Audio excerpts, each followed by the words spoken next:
Hello friends, स्वागत है आपका अपने Hindi YouTube channel tech online में। तो फ्रेंड्स, जितने भी सोलर यूज़र हैं सबका एक यूनिवर्सल क्वेश्चन होता है। वो क्या है वो मैं आपको अभी बताता हूँ। वो होता है वायर। सबका एक ही क्वेश्चन कि कितने का वायर लगेगा, क्या रहेगा, कैसे रहेगा। तो इसी की ये जो प्रॉब्लम है वही सॉल्व करने के लिए मैंने ये वीडियो बनाई है। तो चलिए खटाक से देखते हैं कि जो ये सॉल्यूशन है कि कैसे आप पता करेंगे, क्या फार्मूला होता है कि कितने का जो है वो आपके सोलर सिस्टम में लगेगा।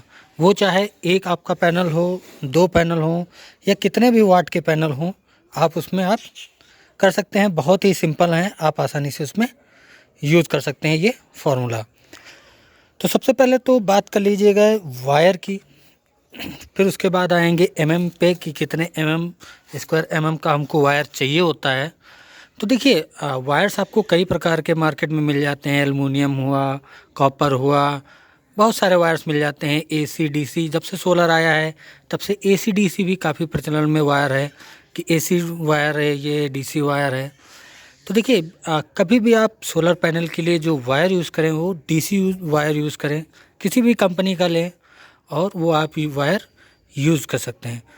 जैसे कि मैंने यहाँ पे डीसी वायर यूज़ किया है माइक्रोटेक का 4 स्क्वायर में मैंने इसको यूज़ किया है। हाँ, डीसी वायर ये है, थोड़ा सा आपको महंगे पड़ते हैं, लेकिन इनकी जो परफॉर्मेंस होती है वो काफ़ी आपको अच्छी मिल जाती है। इनकी जो सेल्फ लाइफ होती है वो अच्छी होती है। प्लस इसमें कई सारी आपको लेयर्स मिल जाती हैं। जैसे इस वायर की मैं बात करूं, ये माइक्रोटेक का एक वायर है। मैं दिखाऊं आपको,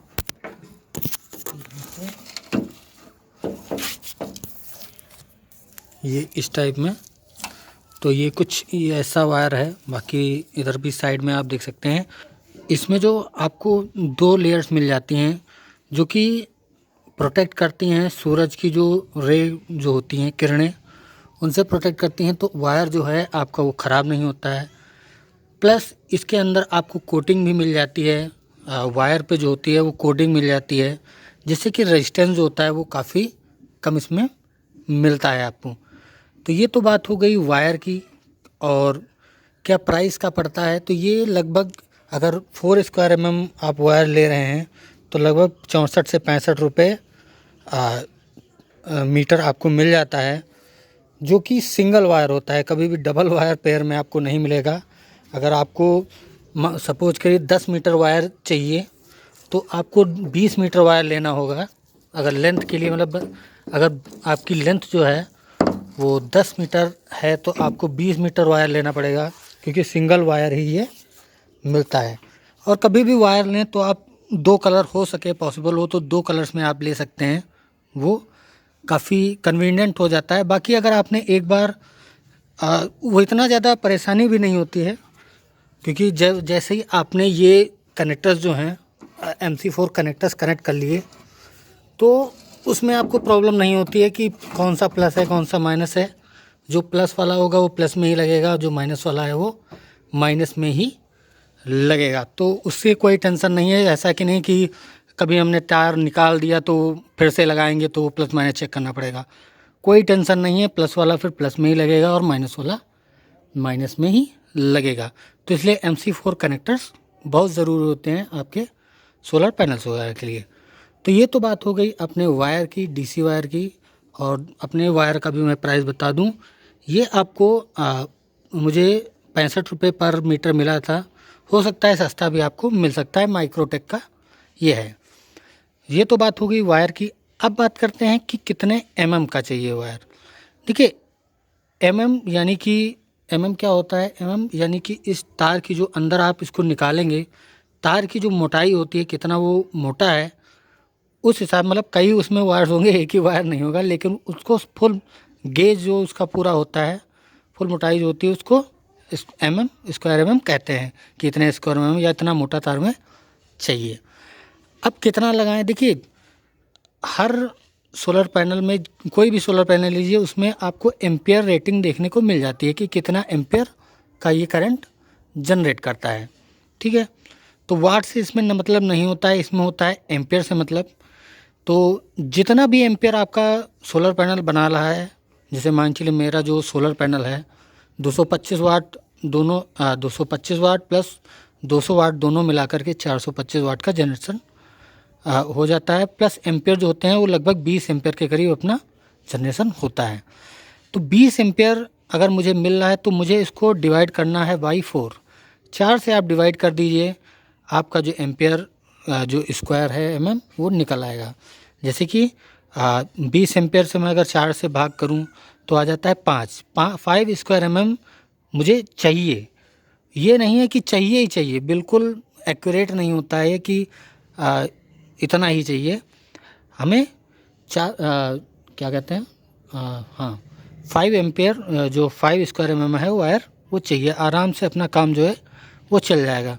बाकी इससे ज़्यादा भी लोग एम्पेयर इस पे चला लेते हैं 4 स्क्वायर mm पे, उतना ज़्यादा कोई प्रॉब्लम नहीं आ रही है। हाँ हल्का फुल्का आपको 1-2 एम्पेयर का लॉस देखने को मिल जाता है, बाकी कोई परेशानी नहीं आती है। लॉस भी कब आता है, शुरुआत में आपको लॉस नहीं आएगा, जब वही आपकी परफॉर्मेंस जो होगी पीक होगी और आपका जो वायर है वो गर्म होना स्टार्ट हो जाएगा। तो गर्म जब होता है, जब हीट बढ़ती है तो तार का जो प्रतिरोध है वो भी बढ़ता है। तो होता है क्या है कि आपको एम्पेयर्स देखना कम मिल जाता है, आपका जनरेशन कम हो जाता है। तो इसलिए वायर जितना अधिक अच्छा ले सकें वो लें। और कभी भी आपको एक्सपेंडेबल सिस्टम आपको बड़ा करना है तो वायर पहले से ही बड़ा ले लें। आपको थोड़ा से भी लग रहा हो कि हाँ मैं आगे एक पैनल भी बढ़ा सकता हूँ तो मिनिमम 4 स्क्वायर mm वायर का यूज़ ज़रूर करें। अब इस तरह से आप कैलकुलेट कर सकते हैं, जैसे आपको 4 एम्पेयर का करंट अगर आपको निकालना है तो आप 1 स्क्वायर mm से आपका काम चल जाएगा। वही अगर आपको क्या कहते हैं 8 एम्पेयर 10 एम्पेयर तक लेना है तो 2.5 स्क्वायर mm तक आपका काम चल जाता है। बाकी मैं तो कहूँगा कि अगर आपके पास छोटा पैनल भी है फिर भी 2.5 स्क्वायर mm से कम आप वायर ना यूज़ करें। आराम से आपका कभी भी अपग्रेड करना हो 100-200 वाट का, आराम से आपका अपग्रेड हो जाएगा। फिर बात की जाए 1 किलोवाट के सिस्टम वगैरह के साथ में कौन सा वायर यूज़ करते हैं, तो लगभग वही 6 स्क्वायर mm तक का आपका वायर आराम से 1 किलोवाट पे काम कर जाता है। बाकी 4 स्क्वायर mm भी आपका यूज़ हो जाएगा। कब, जब आपका जो सिस्टम होगा वो 12 वोल्ट से ज़्यादा बढ़ के 24 वोल्ट का सिस्टम होगा, तो उसमें क्या होता है कि आपको एम्पेयर्स कम देखने को मिलते हैं। जैसे 24 वोल्ट का आप पैनल लेंगे तो उसमें वोल्टेज हाई होता है, अब उसमें एम्पेयर रेटिंग आपको 9 देखने को मिलती है, तो यानी कि उसमें आपको जो वायर साइज़ है वो कम देखने को मिलता है, उसका वोल्टेज ज़्यादा होगा। जब भी आपका वोल्टेज ज़्यादा होगा आपका करंट कम हो जाता है। तो करंट अगर कम है तो वायर भी आपको कम से काम चल जाएगा। इसीलिए देखा होगा कि ज़्यादातर जो 24 वोल्ट सिस्टम्स होते हैं उनमें जो वायर साइज़ है और वो कम देखने को मिलता है, प्लस आपका खर्चा भी कम हो जाता है। इसलिए जब भी ज़्यादा अगर आप नया सोलर सिस्टम लगवाने जा रहे हैं तो आप 24 वोल्ट सोलर सिस्टम पे आप जा सकते हैं, काफ़ी अच्छा रहता है, आपका काफ़ी पैसे का बचत हो जाता है। प्लस जो आपके क्या कहते हैं जो प्राइस वगैरह भी होता है वो 24 वोल्ट पैनल्स का कम रहता है। तो सबसे बड़ी दिक्कत यही होती है अपने 12 वोल्ट्स पैनल में कि इनको वायर की अधिक अवस्था होती है, आवश्यकता होती है, प्लस करंट लॉस भी देखने को मिलता है जब वायर अपना हीट होता है। तो फ्रेंड्स होपफुली आपको वीडियो पसंद आया होगा। बाकी अधिक जानकारी के लिए आप कमेंट करके हमसे पूछ सकते हैं। बाकी मिलते हैं अगली वीडियो में, तब तक के लिए बाय बाय।